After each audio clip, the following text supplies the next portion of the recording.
Ang pagtatanong ng senadora na uwi rin sa usapin sa pagdinig ng Kamara sa Bilibid drug trade. Inusisa niya ang Public Attorney's Office at ang kanilang papel sa hearing. Who are you supposed to represent in that particular proceedings? I want to know. Gusto ko lang humaniguro na hindi tama yung nakakarating po sa akin na impormasyon na kayo daw po mismo ang nag-i-interview at nagre-rehearse ng mga witnesses na yon bago po sila hinaharap doon sa House hearing. I myself do not prepare any witness because I'm not their counsel. And POW office is made by law, by Congress, so that any vacuum can be filled up whenever there's a need for a person, especially a witness testifying, does not have a counsel at that moment. So we are just filling up the vacuum whenever the witness wants to subscribe his affidavit. That's part of the law. Tanong pa ni Senator De Lima, bakit hindi unahin ng PAW ang mga mahihirap na kliyente? Preso po yung dalawa na yun eh. Kaya wala pong trabaho yun. Pagka nakakulong ang isang tao, wala kang income, our indicted test is based on income, net income, Your Honor. If you're a prisoner, you can be assisted by the public attorney's office without... Was there an honest-to-goodness assessment of that indigency test? Yes, ma'am. But I thought these are the drug lords or these are the drug convicts. I think they are no longer operating, Your Honor. So they are already... that's why they are now qualified. They have no money now, Your Honor. In fact, the Honorable Secretary transferred them to NBI. I'm done with my questions.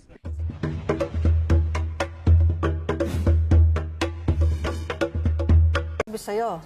At ako'y nagagalak na sabihin na nung Saturday, halos mahigit 60,000 pero as of July 16, 85,000 plus na ang sumuko. 85,000. Yes. Well, hindi naman masyadong binabatikos ang mga sumusuko, no? Ang bilang ng sumusuko. Ang mas binabatikos ngayon, attorney, yung bilang ng mga napapatay, no? Na malapit na raw pumalo sa 200, 170 plus daw. Ang sinasabi ng marami ay nanlaban daw, na para bang hindi naniniwala na nagkaroon ng engkwentro at bumunot ng baril at aambang makikipaglaban, kaya nababaril ng mga pulis at namamatay. Yung datos na yan na halos 200, hindi lahat ay nanlaban. Dahil yung iba dyan ay talagang salvage, rub out. Dahil yung iba may packing tape, yung bibig, mata, maliwanag na salvage yun. Meron pang karatula, no? Yes, hindi shootout yun. Dahil 3 senaryo. Kung pag-aaralan natin, una, yung legitimate operation. Magsaserve ng warrant ang pulis, o kaya caught in the act, or immediately before the act, or immediately after the act, pwedeng may warrantless arrest. Yes. Pero ang tendency talaga ng mga bangag ay lumaban at hindi sumuko ng talagang maamong tupa sa law enforcement, lalo kung yan ay armado. Meron talagang legitimate operation at yan ay justifiable under the revised penal code sa Article 11, Paragraph 5, yung fulfillment of duty ng ating mga pulis. Ikalawang senaryo, yung rob out. Yung talagang medyo yung grupo na ito ng pulis, sila yung iskalawag na talagang ngayon ay inaalam ni Chief PNP de la Rosa na rob out talaga na dapat imbestigahan yan. Ngayon, merong pangatlo, yung diversionary tactics para na mga sindikato para ma-divert ang isip ng mga taong bayan at magalit sa buong PNP. Yun nga ang pagsasalvage ng mga sindikato. Dahil ang mga pulis, hindi naman lang kailangang patayin yan eh. Pwede naman lang arestuhin. Pwede naman lang ikulong. Kaya nga may nakukulong. Kaya nga ako may nagtampo sa akin o nag-react, bakit daw sinasabi kong negligible lang yung 200? Yes, kasi para lang maliwanag, no? Ang sabi mo kasi, if it's set against the backdrop of 80,000 plus na sumurrender na, bakit naman daw pinagtutuunan ng pansin yung 170 plus? Alam mo kung bakit? Tapos ako ng Doctor of Social Development sa UP. At ako ay kagagraduate ko lang last year. You should gather empirical data bago ka mag-conclude. Di ba kasi nagko-conclude na yung PNP masama, ganito, may extrajudicial killing, napaka-unfair na hasty generalization. Dahil kinukumpara ko lang naman yung say less than 200 versus 85,000 na buhay, pinakain pa ng pulis, kinupko pa ng pulis, at isinama pa sa aming mga opisina para manumpa ng affidavit na sila'y kaya sumusuko for rehabilitation purpose. Eh bakit kailangan patayin pa ng pulis yung mga ito? Itong 200 na ito na sinasabi, eh meron nang sumusurrender naman pala. Tsaka wala nang susurrender na buhay kung ang mode of operation ay patayin lahat ang drug addict. Pinakikilala lang ng datos na wag nating husgahan kaagad ang ating kapulisan. Makipagkaisa tayo sa kampanya laban sa droga.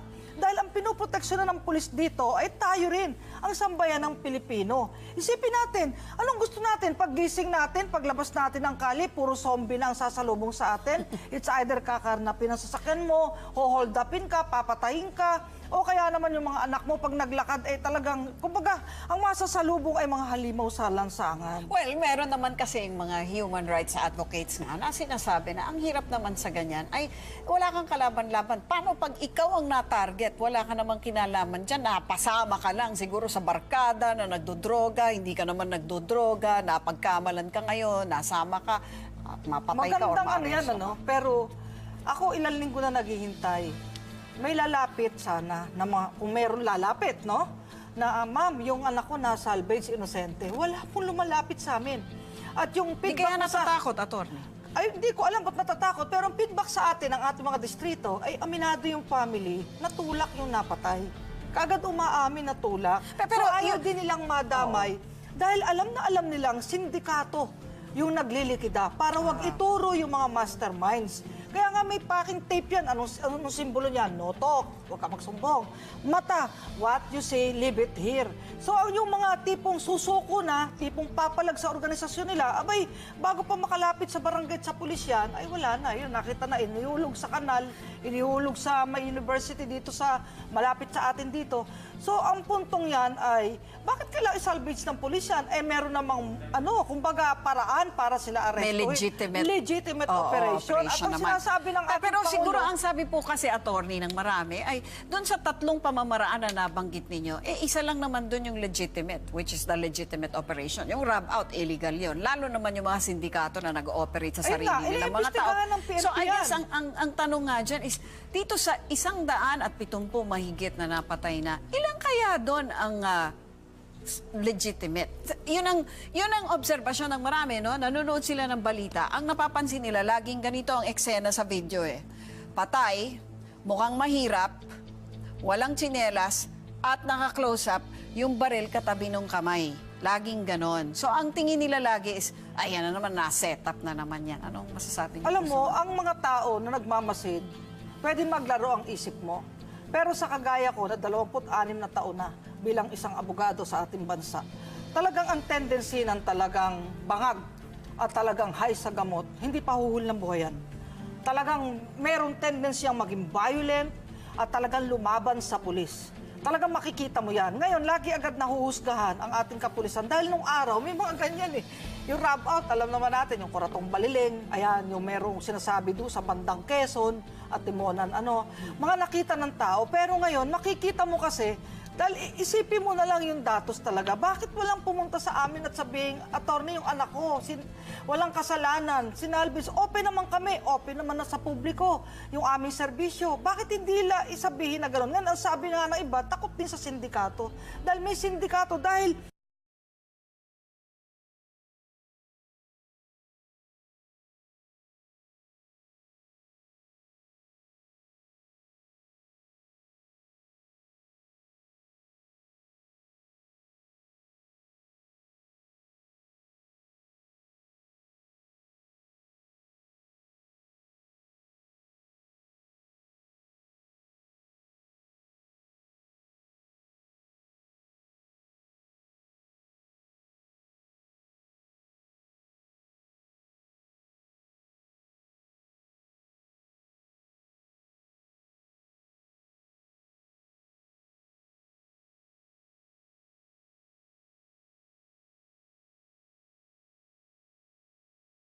hinuhuli or aarestuhin ay gusto na rin sana magbago. Kaya lang nandoon na sa punto na hindi na rin sila makaalis po sa network nila, sa sindikato nila, kung ano man yun.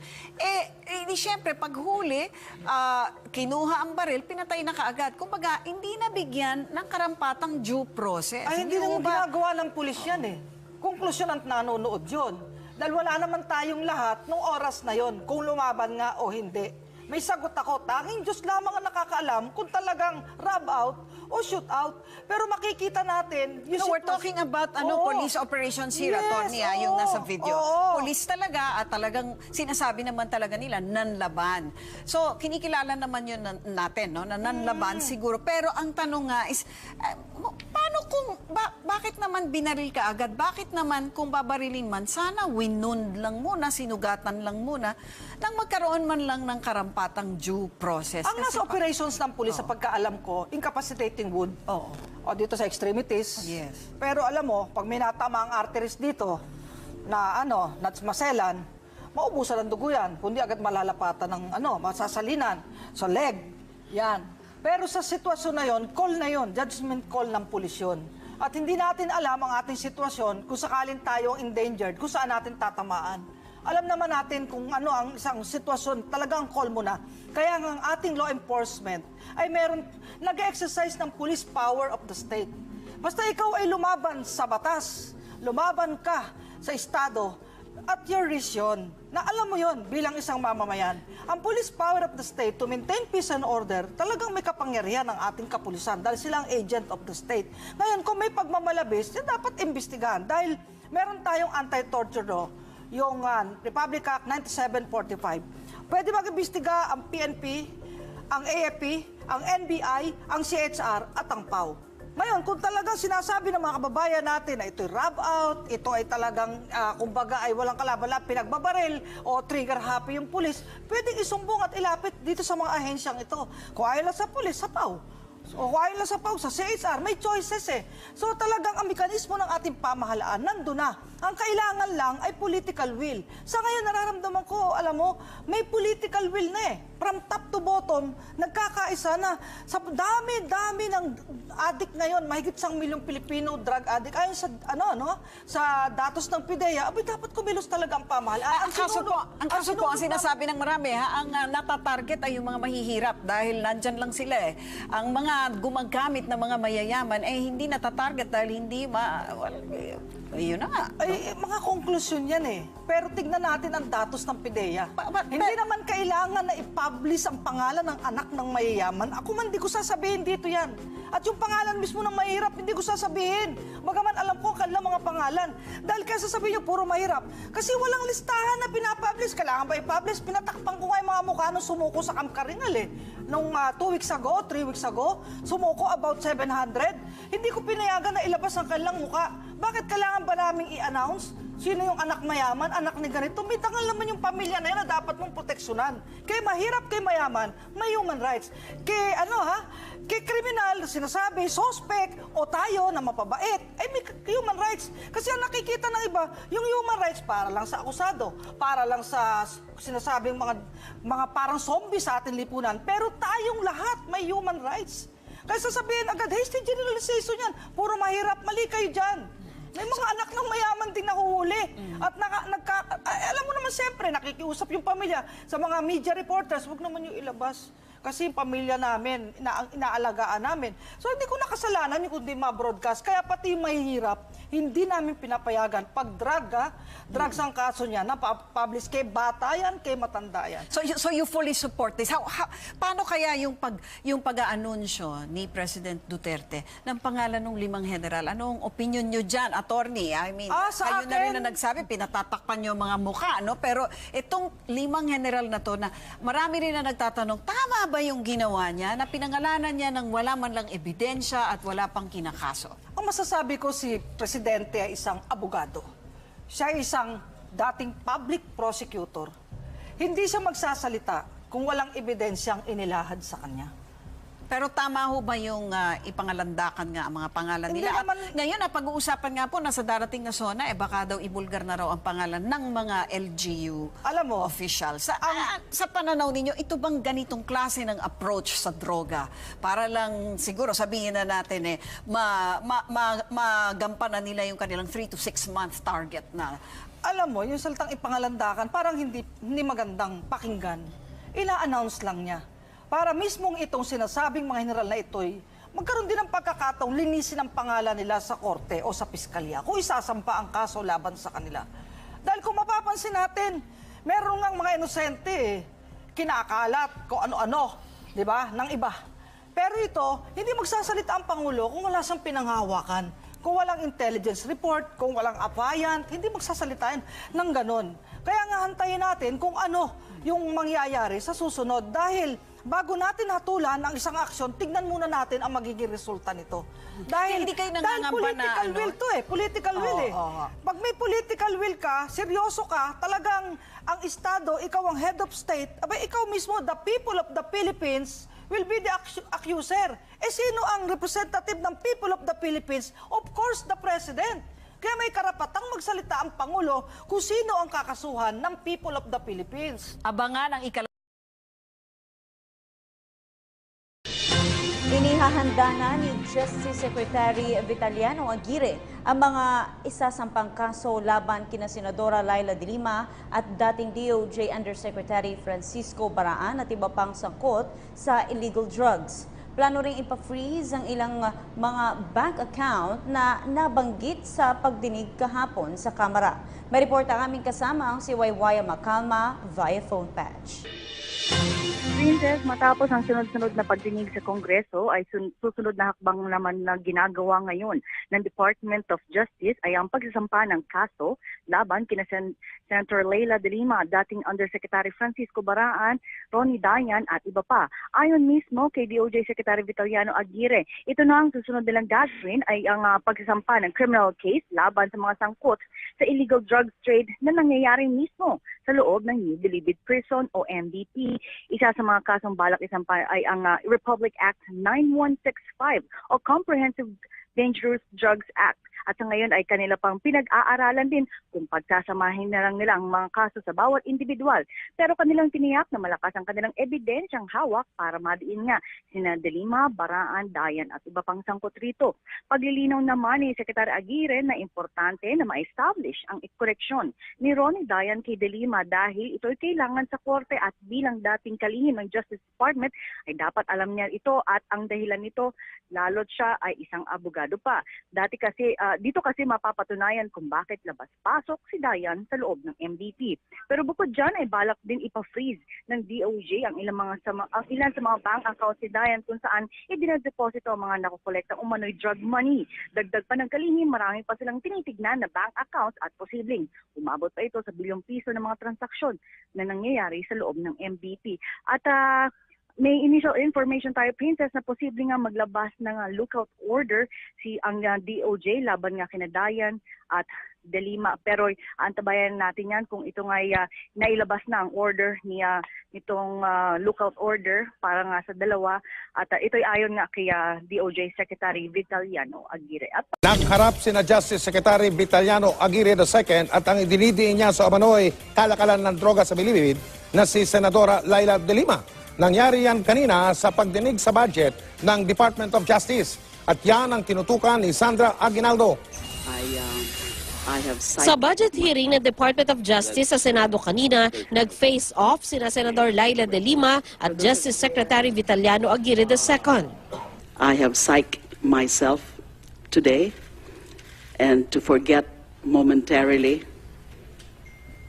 about the pain that I'm experiencing right now, seeing my former institution being used as a weapon in the continued vilification against me. But as I said, I'm going to be very civil today, very professional. I would like also to assure the good senator, former Secretary of Justice, that will not be using the office of the DOJ to persecute anybody. We will just be applying the law. That is your opinion, Secretary? Tanong naman ni De Lima kay Public Attorney's Office Chief Presida Acosta bakit nag-aabogado para sa drug lord ng Bilibid. Ang PAW, gayong dapat abogado sila ng mahihirap. Yang mga witnesses na yan na represented by your PAW lawyers, nagkwa-qualify po ba sila dun sa indigency test? Preso po yung dalawa na yun kaya wala pong trabaho yun. But I thought these are the drug lords or these are the drug convicts. I think they are no longer operating, Your Honor. So they are already, that's why they are now qualified. They have no money now, Your Honor. Sa pagtatanong din ni De Lima, inamin ni Aguirre na hindi nakakapagpulong kahit isang beses ang DOJ Committee on Extrajudicial Killing dahil hindi pa kumpleto ang naitatalagang opisyal para rito. Matapos ang pagdinig, kinamayan ni De Lima ang ilang opisyal ng DOJ pero hindi si Aguirre. Sinabi naman ni Aguirre sa media na hawak nila ngayon ang isang dating security ni De Lima na taga-deposito at taga-withdraw umano nito ng pera sa bangko. Yun nga lang, hindi umano masabi ng witness ang lahat ng detalye tungkol sa umano'y account ni De Lima. Ayon kay Aguirre, kailangan pa nilang palakasin ang kaso laban kay De Lima bago isampa sa korte. Mga 300,000 lang. Pero kanino siya nakapangalan? Kanino ba ako i-deposit? Pag nagdi-deposit, naka-sobre. Pag ang withdraw, naka-sobre. Binibigyan na lang ng bangko yung withdrawal na 300,000. Kung ikaw man ang nasa katayuan ni Senator De Lima, hindi mo naman ilalagay sa pangalan mo yun eh. Sabi ni Aguirre sa pagdinig sa Lunes, harap na ang high-profile inmate na si JB Sebastian na sinabi ni De Lima na minsan nang naging government asset. Sabi ng ilang testigong inmate, nakita nila noong ilang beses pumapasok sa kubol ni Sebastian si De Lima noong Justice Secretary pa ito. Pero ayon kay De Lima, na once or twice, yes, napapadaan po tayo dun sa sinasabing kubol ni Sebastian. Pero hindi po ako tumatagal doon at hindi po ako solo na nandun na ako lang. Kasama ko siya o ibang bilibid officials. may buwelta naman si De Lima sa inmate na si Engelberto Durano na nagsabing binigyan niya noon si De Lima ng 1.5 million pesos na nakasilid sa naka-gift wrap na kahon ng sapatos. Di raw kilala ni De Lima si Durano at tinanggi ang naturang insidente. Na yung Durano pa lang yan, I think is no longer in the active service pero pulis siya. Napaka-corrupt daw pong na pulis yan. Taga Danao daw po yan, Danao City. And relative daw po yan ng Pangulong Duterte. I'm having it verified. Sabi ni De Lima, hindi rin niya kilala si Jed de Vera na sa pagdinig sa kamera ay ipinakilala umano ni Sebastian na pamangkin niya. Sa iba pang balita, 5 testigong inihanda ng Department of Justice ang humarap sa pagdinig ng kamera kaugnay sa umano'y illegal drug trade sa New Bilibid Prison. Kabilang sa humarap na testigo ang dating security aide ni Senadora Laila de Lima na si Junel Sanchez. Sa kanyang sinumpang salaysay, inilahad nito ang malaking kinalaman ng Senadora sa umano'y drug trade sa Bilibid at pagkakaroon din umano ng relasyon ni de Lima at ng dating driver nito na si Ronnie Dayan. Ang detalye sa report na aming kasama si Joy Gumatay. Inabot ng 12 oras ang ikatlong araw ng pagdinig sa mababang kapulungan patungkol sa talamak na kalakaran ng droga sa New Bilibid Prison. Sa 13 testigo na inihanda ng Department of Justice, 5 lamang sa mga ito ang naipresenta ni Secretary Vitaliano Aguirre III na kinabibilangan ng dating security aide ni Senadora de Lima na si Junel Sanchez, ang police convict na si Engelberto Durano, ang nagpakilalang asset ng CIDG sa Bilibid na si Nonilo Arile, ang intelligence officer na si Jerry Valeroso at ang murder convict na si Joel Capones. Bagaman hindi lahat ay ginantimpalaan ng immunity, nanumpa ang mga ito na pawang katotohanan lamang ang kanilang mga binitawang pahayag sa pagdinig. Naging mainit ang interpelasyon ng mga mambabata sa mga testigo, partikular kay Sanchez at Durano, gayong matindi umano ang kanilang mga sinumpaang salaysay na nagdidiin na mayroon ngang kinalaman ang noong Justice Secretary Leila de Lima sa naturang krimen sa loob ng kulungan. Ang pahayag ni Sanchez ay umikot sa pagpapatunay na mayroon ngang relasyon si Senadora Leila de Lima at kanyang dating driver na si Ronnie Dayan. Inilarawan pa nga nito ang 2 sex videos ni De Lima at Dayan na kanyang napanood na nakarecord mismo sa cellphone ng dating driver. Si Engelberto Durano naman ang nagpatunay ng koneksyon ni Dayan sa pagpapasimula ng kalakaran ng droga sa Bilibid. Ayon kay Durano, siya mismo ang nagpakilala kay Dayan sa kanyang kaibigan na si Jeffrey Diaz alias Jaguar, isang big-time drug dealer sa Cebu. Dagdag pa niya na gagawa ng mga itong makapagbenta ng 4 hanggang 8 kilong shabu kada linggo na minsan ay umaabot pa ng hanggang 50 kilo kada buwan sa loob ng Bilibid. Dito ay kumikita sila ng milyong-milyong piso na sa huli ay ginamit nilang paraan upang makapag-ipon ng sapat na pondo para sa pangangampanya ng ngayong Senadora Leila de Lima. Bago matapos ang pagdinig na pagdesisyonan ng mga mambabatas na magdeklara ng contempt of court laban kay Dayan, matapos itong hindi magpakita sa Kamara sa kabila ng pagsasampina sa kanya noong ikalawang sesyon ng pagdinig. Dahil hindi niya inintindi yung aming subpoena issued which was received on October 1 by siguro sa periodiko, sa radyo, sa telebisyon, sa lahat ay alam na siya ay pinatawag na namin pero hindi pa rin siya sumipa. Bagaman ilang beses nabanggit ang pangalan ni De Lima at Dayan sa pagdinig, binigyang diin ng House Committee on Justice na ang layo ng kanilang komite ay maamyendahan ng ilang batas na umiiral sa bansa upang maiwasan ang kalakaran ng iligal na droga sa loob man o sa labas ng kulungan sa hinaharap. Amendment on anti-wiretapping law, amendment of Bucor. Remember, we modernized Bucor 2013. I think it needs some amendments. Siguro yung AMLAC matters. Siguro kailangan maglagay tayo ng mga amyenda rin dyan.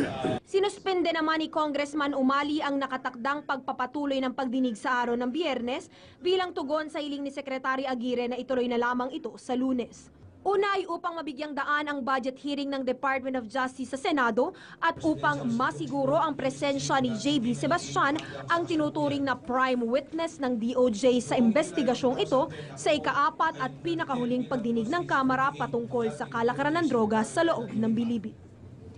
Para sa PTV News, Joy Gumatay.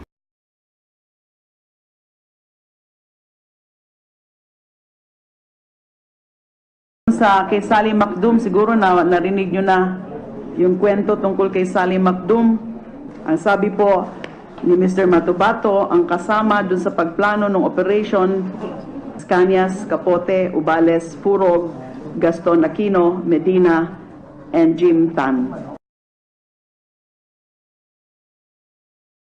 Hindi po totoo yan, Your Honor. Kasi kung mapayagan nyo po, may pakita po akong dokumento dito, Your Honor, na nangyari ang Macdom is 2000. Ang napasok ako kapag kapulis is 2001, Your Honor. Dito po yung appointment ko, Your Honor.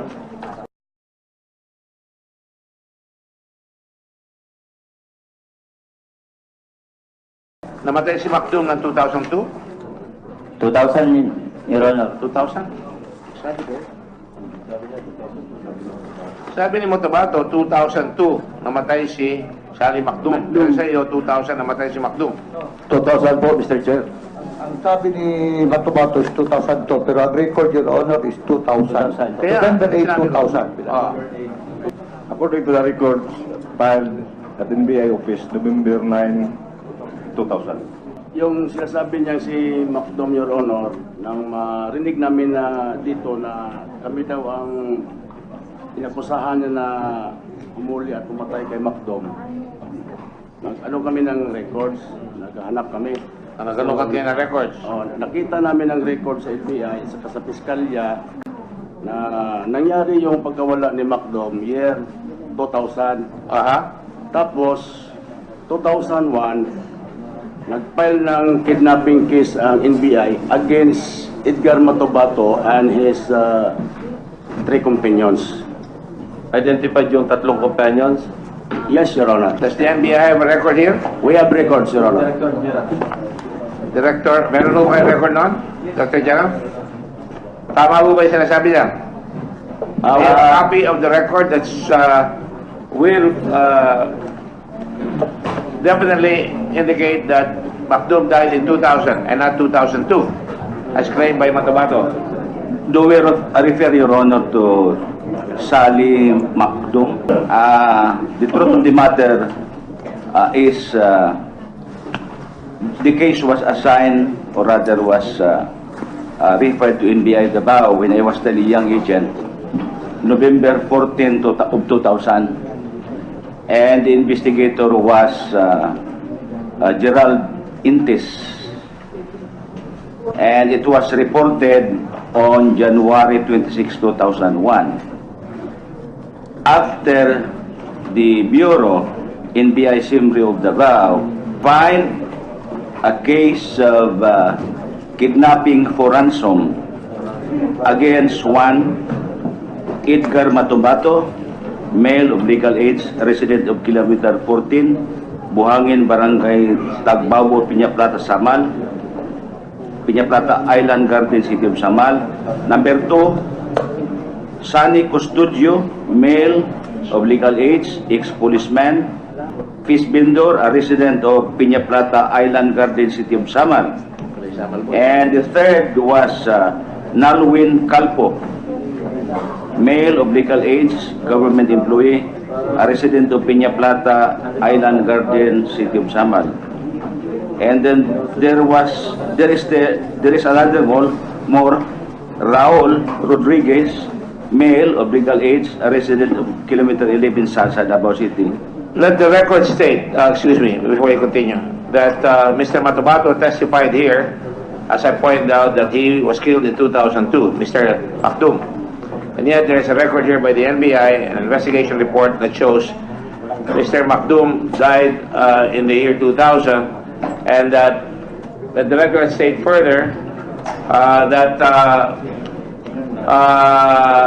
a case was filed, which was never mentioned here by Mr. Matubato, that the case was filed against him for kidnapping with murder. Is that correct, NBI Director?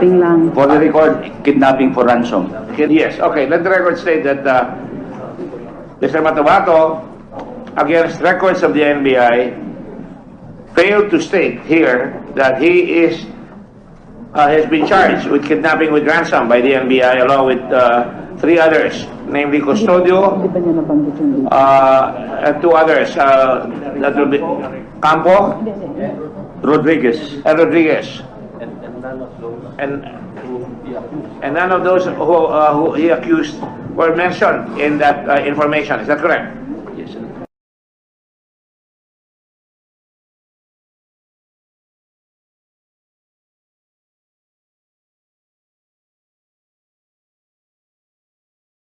Manifestation for the record, it may not have been mentioned by Mr. Matubato in the course of his testimony, but it forms part of my notes when I interviewed him.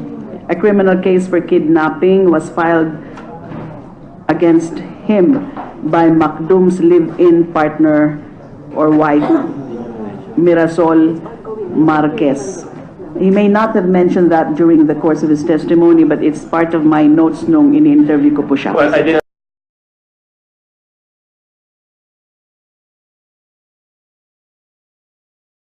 not say, Just a manifestation. I did not say that it was part of your notes. I merely mentioned as a fact that we have just found out that it is a fact that there is a case that has been filed against Mr. Wato after the fact that Mr. Makdum died in the year 2000, and that those people, as I said, were mentioned as part of his the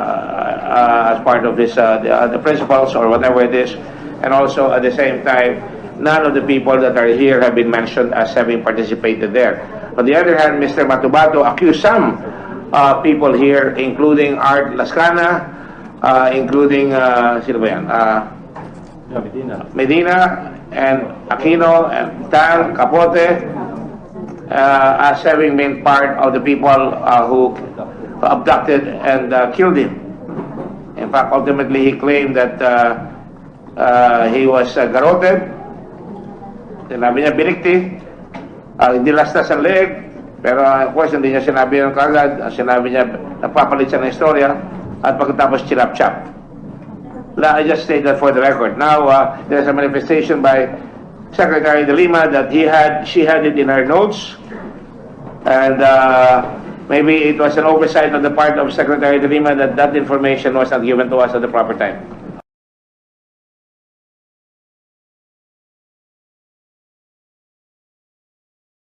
Senator Lacson is recognized. I was about to ask, and it's not my intention to put Senator de Lima on the spot. I would just like to know why she did not manifest since that incident, including the charges filed against Matubato and 3 others, nandun sa notes niya, bakit hindi siya nag-manifest noong tinatanong natin si Matubato? Siguro po hindi ko to nakita sa notes ko at the time when he was testifying. It's just now that I'm reviewing my notes that napansin ko nga po na nandito. A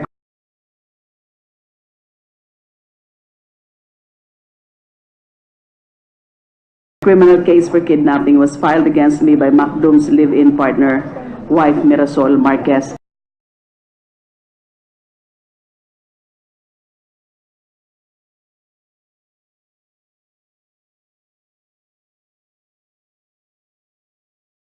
And tungkol din nga po dun sa... Kasi po, excuse me, Senator De Lima. Kasi po, sana, kung na-manifest nyo nun, baka hindi na natin ipatawag itong mga pulis na nanggaling pa sa Davao, na yung iba, atin pa ng arraignment tomorrow morning, hindi ba?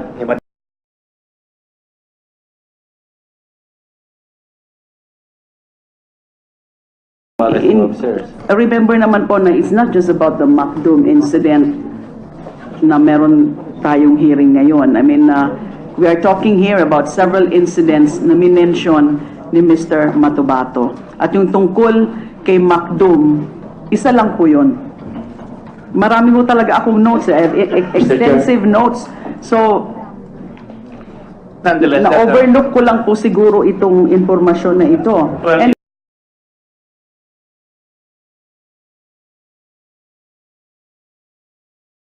let me just point out that this is a vital piece of information, a very critical piece of information that should have been revealed here.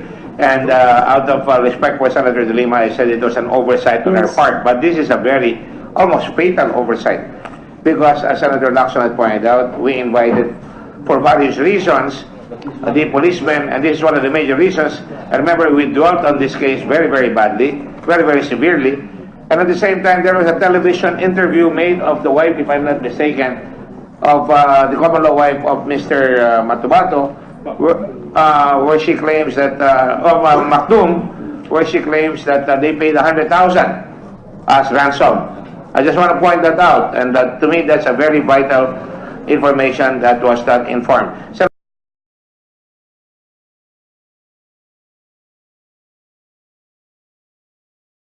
marami ho talaga akong notes. Mr. Chair, Your Honor, I have in my position the counter affidavit of Edgar Matubato regarding the kidnapping of Macdum. You have a counter affidavit of Mr. Matubato? Yes, Mr. Sa file po ito sa City Prosecution of Samal Island. Counter affidavit po, yung kasi na-invite po siya doon sa PAOK Tiet. Na-invite siya sa PAOK Tiet as a suspect.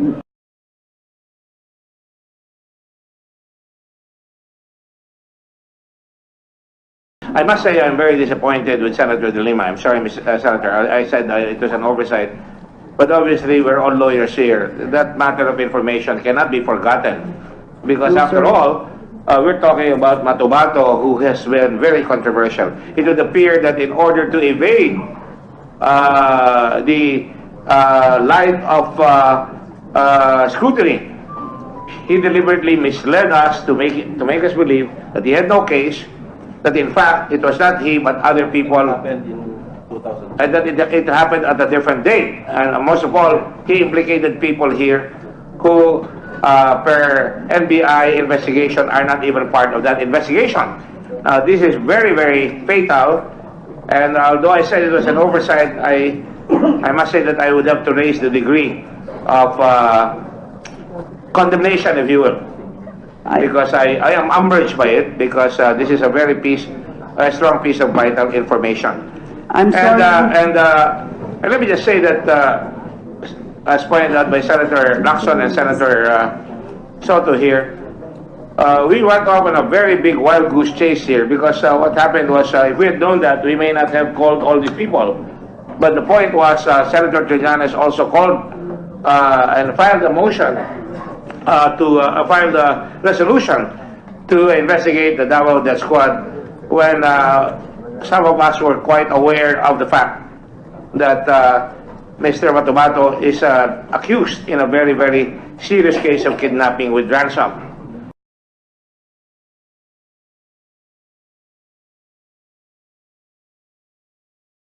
And having said that, Mr. Ladies and gentlemen, my colleagues, I just want to read a note here. It says, boss, referring to me. I don't want to be called boss, but they keep calling me boss. I don't know why. Senator Trillanes' staff said that Matubato had to leave, so his security won't be compromised. I told this office we want to finish Davao Police tonight to start with CHR tomorrow. And he said they understand. I only got this note now. And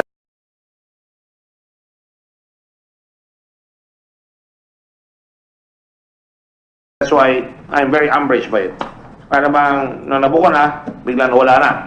I don't know whether that's true, but I hope that is my observation is wrong. But all of a sudden, he has gone after we went to all the trouble of trying to find out what's going on. We are now lining up all the inconsistencies and the lies that were perpetrated upon this committee by Mr. Matubato. At aambang nga makikipaglaban, kaya nababaril ng mga pulis at namamatay. Yung datos na yan na halos 200, hindi lahat ay nanlaban.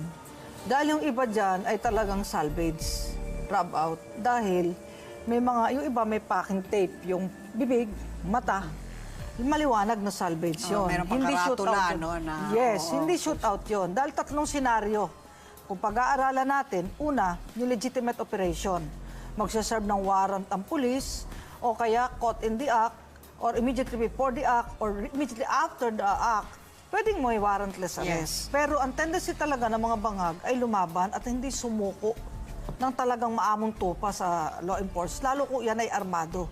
Meron talagang legitimate operation at yan ay justifiable under the revised penal code sa Article 11, Paragraph 5, yung fulfillment of duty ng ating mga pulis. Ikalawang senaryo, yung rub out. Yung talagang medyo yung grupo na ito ng pulis, sila yung iskalawag, na talagang ngayon ay inaalam ni Chief PNP de la Rosa na rub out talaga na dapat imbestigahan yan.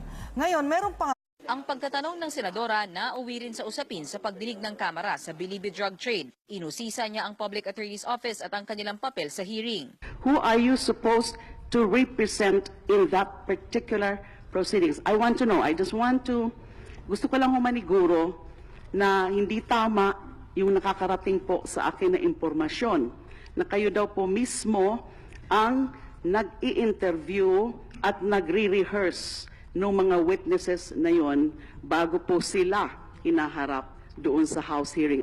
I myself do not prepare any witness because I'm not their counsel. And PAO office is made by law, by Congress, so that any vacuum can be filled up whenever there's a need for a person, especially a witness testifying, does not have a counsel at that moment. So we are just filling up the vacuum whenever the witness wants to subscribe his affidavit. That's part of the law. Tanong pa ni Senator De Lima, bakit hindi unahin ng PAO ang mga mahihirap na kliyente? Preso po yung dalawa na yun eh. Kaya wala pong trabaho yun. Pagka nakakulong ang isang tao, wala kang income, our indictedness is based. Bakit kailangan patayin pa ng pulis yung mga ito? Itong 200 na ito na sinasabi, eh meron nang susurrender naman pala. Tsaka wala nang susurrender na buhay kung ang mode of operation ay patayin lahat ang drug addict. Pinakikilala lang ng datos na wag nating husgahan kaagad ang ating kapulisan. Makipagkaisa tayo sa kampanya laban sa droga. Dahil ang pinoproteksyonan ng pulis dito ay tayo rin, ang sambayan ng Pilipino. Isipin natin, anong gusto natin? Paggising natin, paglabas natin ng kali, puro zombie na ang sasalubong sa atin. It's either kakarnapin ang sasakyan mo, hold upin ka, papatayin ka, o kaya naman yung mga anak mo pag naglakad ay talagang, kumbaga, ang masasalubong ay mga halimaw sa lansangan. Well, meron naman kasi yung mga human rights advocates nga na sinasabi na ang hirap naman sa ganyan ay wala kang kalaban-laban. Paano pag ikaw ang na-target? Wala ka namang kinalaman dyan, napasama ka lang siguro sa barkada na nagdodroga, hindi ka naman nagdodroga, napagkamalan ka ngayon, nasama ka. mapatay ka or Magandang ano yan, maaresto ano? ka. Pero ako ilang linggo na naghihintay. May lalapit sana, na kung meron lalapit, no? Na, ma'am, yung anak ko na salvage inosente. Wala pong lumalapit sa amin. At yung tatlo, yung diversionary tactics para ng mga sindikato, para ma-divert ang isip ng mga taong bayan at magalit sa buong PNP. Yun nga ang pagsasalvage ng mga sindikato. Dahil ang mga pulis, hindi naman lang kailangang patayin yan eh. Pwede naman lang arestuhin. Pwede naman lang ikulong, kaya nga may nakukulong.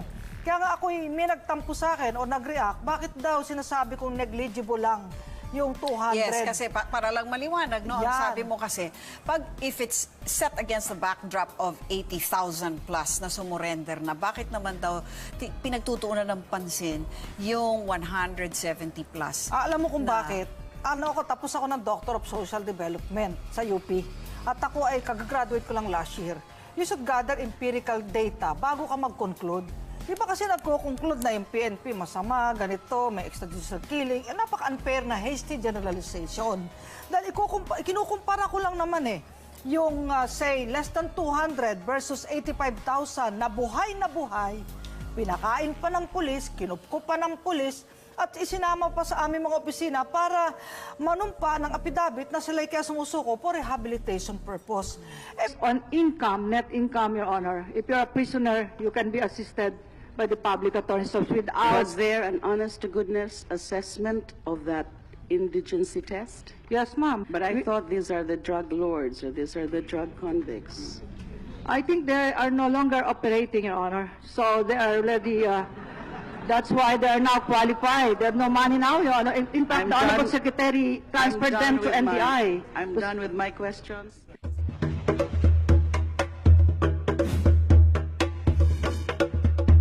Sa'yo. At ako'y nagagalak na sabihin na nung Saturday, halos mahigit 60,000, pero nasa July 16, 85,000 plus na ang sumuko. 85,000. Yes. Well, hindi naman masyadong binabatikos ang mga sumusuko, no? Ang bilang ng sumusuko. Ang mas binabatikos ngayon, attorney, yung bilang ng mga napapatay, no?